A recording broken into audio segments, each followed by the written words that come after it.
ಯಾಮಿನಿ ಯಾಮಿನಿ ಆ ನಾನು 2 ದಿವಸದ ಮಟ್ಟಿಗೆ ಹೊರಗಡೆ ಊರಿಗೆ ಹೋಗಿ ಬರ್ತೀನಿ. ಏನ್ರಿ ಹೀಗಿದ್ದಕ್ಕಿದ್ದ ಹಾಗೆ ಊರಿಗೆ ಹೊರಟ್ಬಿಟ್ರೆ ಹೇಗೆ? ಏನ್ ಮಾಡೋದು, ನಮ್ಮ ಡಿಪಾರ್ಟ್ಮೆಂಟ್ ಕೆಲಸನೇ ಹಾಗೆ. ಹಾ, ಟೇಬಲ್ ಮೇಲೆ ಒಂದು ಬೇರೆ ಚೆಕ್ ಬರ್ದಿಟ್ಟಿದ್ದೀನಿ. ಶ್ರೀನಿವಾಸ ಅಂತ ಬರ್ತಾರೆ, ಅದನ್ನ ಅವ್ರು ಕೊಟ್ಬಿಡಿ. ಸರಿ ಸರ್. ಎಸ್ ಸರ್, ಗಾಡಿ ರೆಡಿ. ಹಾ, ಬರ್ತೀನಿ. ಸರ್, ಅದು ಗುಡ್ ನ್ಯೂಸ್. ಏನು?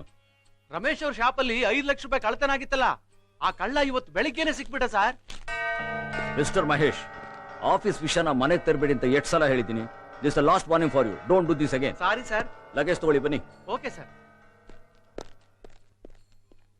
ಇನ್ಮೇಲಾದ್ರೂ ಅವಸರ ಪಟ್ಟೊಬ್ಬರ ಮನಸ್ಸನ್ನು ನೋಯಿಸ್ಬೇಡ ಅಂತ ಹೇಳಮ್ಮ ನಿಮ್ಮ ಯಜಮಾನ್ರಿಗೆ. ಏನ್ ಮಾಡೋದು ರಾಜಾ, ನಮ್ ಕೆಲ್ಸಾನೇ ಹಾಗೆ.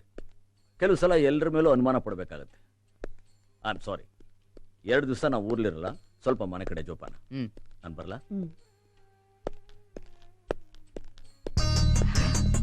ಅರೆ ಮೇಡಮ್, ನೀವಾ? ಮಧು, ಮೇಡಮ್ ಬನ್ನಿ ಬನ್ನಿ ಬನ್ನಿ ಬನ್ನಿ ಬನ್ನಿ. ಇವರು ನನ್ನ ಶ್ರೀಮತಿ, ಇವರು ನನ್ನ ಮೇಡಮ್. ಜೀವನದಲ್ಲಿ ನಾನೇನಾದ್ರೂ ಇವತ್ತು ಈ ಮಟ್ಟಕ್ಕೆ ಬೆಳೆದಿದ್ದೀನಿ ಅಂತಂದ್ರೆ ನಮ್ಮ ಮೇಡಮ್ ಆಶೀರ್ವಾದನೇ ಕಾರಣ. ಬನ್ನಿ ಮೇಡಮ್, ಕೂತ್ಕೊಳ್ಳಿ. ರಾಜಾ, ಉಮಾ, ನನ್ನ ಮಗ, ನನ್ನ ಸೊಸೆ, ಬನ್ನಿ ಆಶೀರ್ವಾದ ತಗೊಳ್ಳಿ.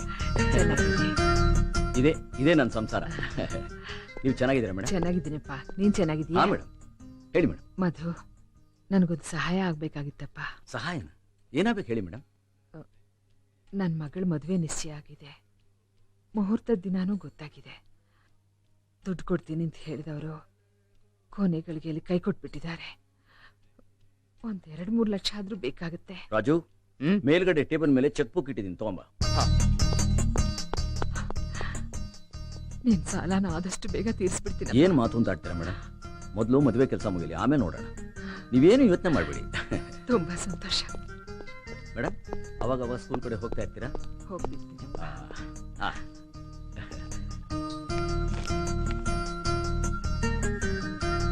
ತಗೊಳ್ಳಿ ಮೇಡಮ್. ತುಂಬಾ ಉಪಕಾರ ಆಯ್ತಪ್ಪ. ಛೆ ಪರವಾಗಿಲ್ಲ ಸರ್, ಮೇಡಮ್. ಟೈಮ್ ಆಯ್ತು. ಹಾ, ಬಂದೆ. ನಾವು ಹೊರಗಡೆ ಊರಿಗೆ ಹೋಗ್ತಾ ನಾನು ಇದ್ದೀವಿ. ಹೊರಡ್ತೀನಪ್ಪ. ಊಟ ಮಾಡ್ಕೊಂಡು ಹೋಗಿ. ಬೇಡಮ್ಮ, ಮದ್ವೆ ಕೆಲಸ ತುಂಬಾ ಇದೆ, ಒಬ್ಳೆ ಎಲ್ಲ ನೋಡ್ಕೋಬೇಕು. ಇನ್ನೊಂದ್ಸಲ ಬರ್ತೀನಿ. ಸರಿ ಮೇಡಮ್, ಬನ್ನಿ, ನಾನು ನಿಮ್ಮನ್ನು ಡ್ರಾಪ್ ಮಾಡ್ತೀನಿ. ಹಾ, ಬರೋ 10ನೇ ತಾರೀಕು ನನ್ನ ಮಗನ ಬರ್ತ್ಡೇ ಇದೆ. ನಮ್ಮ ವೆಡ್ಡಿಂಗ್ ಆನಿವರ್ಸರಿನೂ ಇದೆ. ನೀವು ಖಂಡಿತ ಬಂದು ನಮ್ಮನ್ನೆಲ್ಲ ಆಶೀರ್ವಾದ ಮಾಡಬೇಕು. ಖಂಡಿತ ಬರ್ತೀನಿ. ಬನ್ನಿ ಮೇಡಮ್. ಬರ್ತೀನಮ್ಮ. ಹೋಗ್ಬಿಟ್ಟು ಬನ್ನಿ. 1 ನಿಮಿಷ. ಯಾಮಿನಿ, ಶ್ರೀನಿವಾಸನವ್ರಿಗೆ ಚೆಕ್ ಕೊಡ್ತೀನಿ ಅಂತ ಹೇಳಿದ್ದೆ, ಅದನ್ನ ಇಲ್ಲಿ ಕೊಟ್ಬಿಟ್ಟೆ. ನಾ ಬಂದ್ಮೇಲೆ ಅವ್ರ ಹತ್ರ ಮಾತಾಡ್ತೀನಿ ಅಂತ ಹೇಳು. ಓಕೆ, ಟೇಕ್ ಕೇರ್, ಬಾಯ್.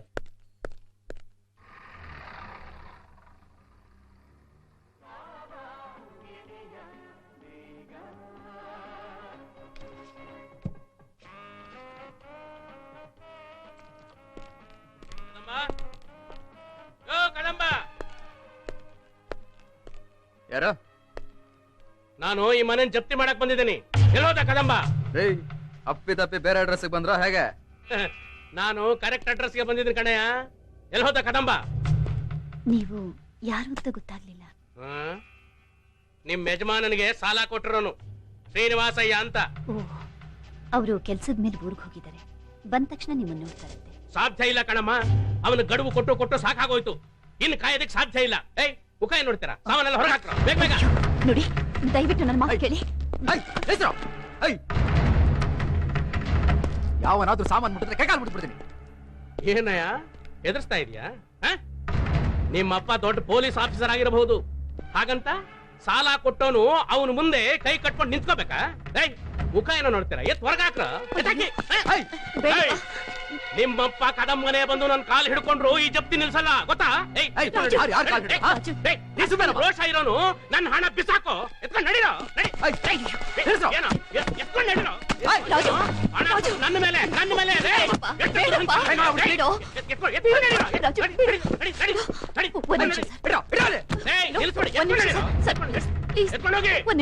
ಒಂದ್ ನಿಮಿಷ ಏನಮ್ಮ, 5 ನಿಮಿಷ ಟೈಮ್ ತಗೊಳ್ಳಿ. ನಮ್ ದುಡ್ಡು ಬೇಸಾಕಿ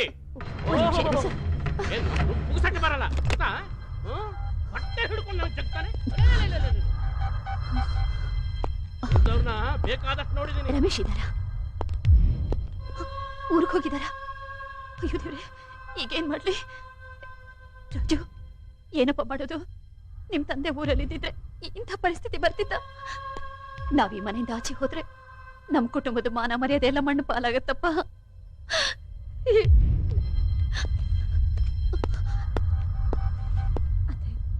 ಹಲೋ, ರಾಕೇಶ ಮಾತಾಡೋದು.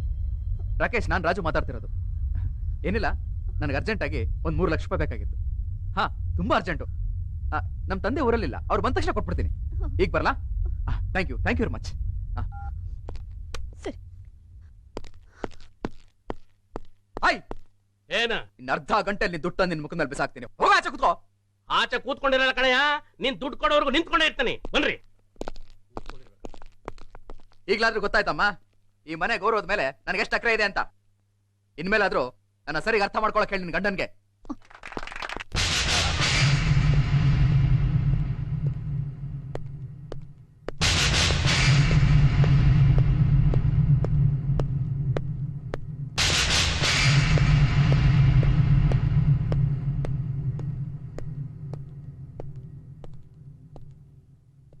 Inspector, arrest mister Rajashekhar.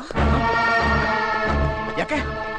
ನೀನ್ ಕೆಲಸ ಮಾಡ್ತಿದ್ದ ಜಾಗದಿಂದ 5 ಲಕ್ಷ ರೂಪಾಯಿ ಕಳ್ತನ ಮಾಡಿದ್ದಕ್ಕೆ ಅವತ್ತೇ ವಿಚಾರಣೆ ಮಾಡಿದ್ರಲ್ಲ. ವಿಚಾರಣೆ ಮಾಡಿ ಕಳ್ಸಿದ್ದು ನಿನ್ನ ಸಾಕ್ಷಿ ಸಮೇತ ಹಿಡಿಬೇಕು ಅಂತ. ಕಾನ್ಸ್ಟೇಬಲ್ ಬಂದ್ ಕಳ್ಳ ಸಿಗ್ದ ಅಂತ ಹೇಳಿದ್ದು ಒಂದು ಕಟ್ಟುಕತೆ. ನೀವು ನನ್ನ ಹತ್ರ ಕ್ಷಮೆ ಕೇಳಿದ್ದು ನಟನೆ. ಏನ್ ಹೇಳ್ತಿದ್ದೀರಾ? ನೀನು ಕದ್ದು ಮುಚ್ಚಿಟ್ಟಿದ್ದ ಹಣನ ಹೊರಗೆ ತೆಗಿಸ್ಬೇಕು ಅಂತ ನಾನು ಆಡ್ಸಿದ ನಾಟಕ. ನಾಟಕನ? ಎಸ್.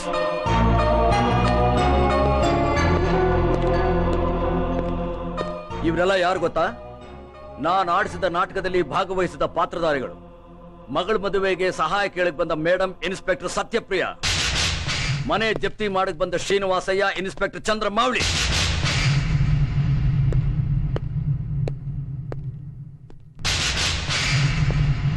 ಸ್ನೇಹಿತನ ಹತ್ರ ಸಾಲ ತಗೊಳ್ಳೋ ಹಾಗೆ ನಾಟಕ ಮಾಡಿ ನೀನ್ ಎಲ್ಲರೂ ನಂಬಿಸ್ದೆ.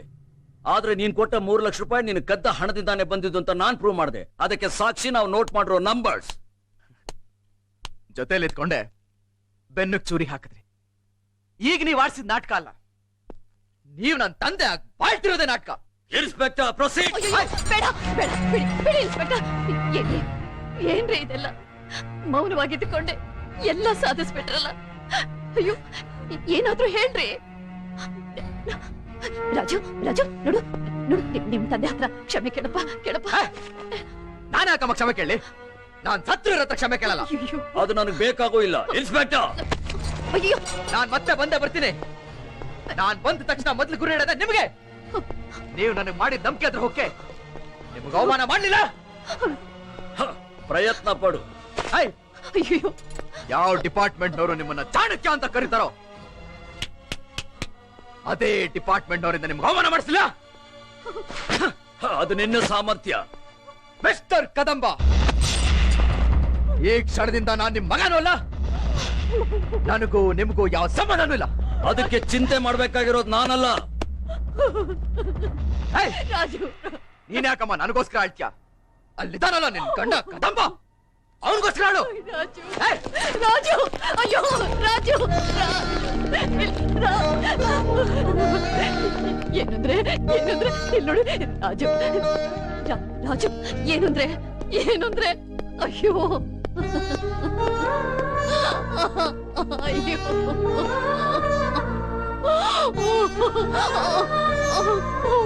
ಅಮ್ಮ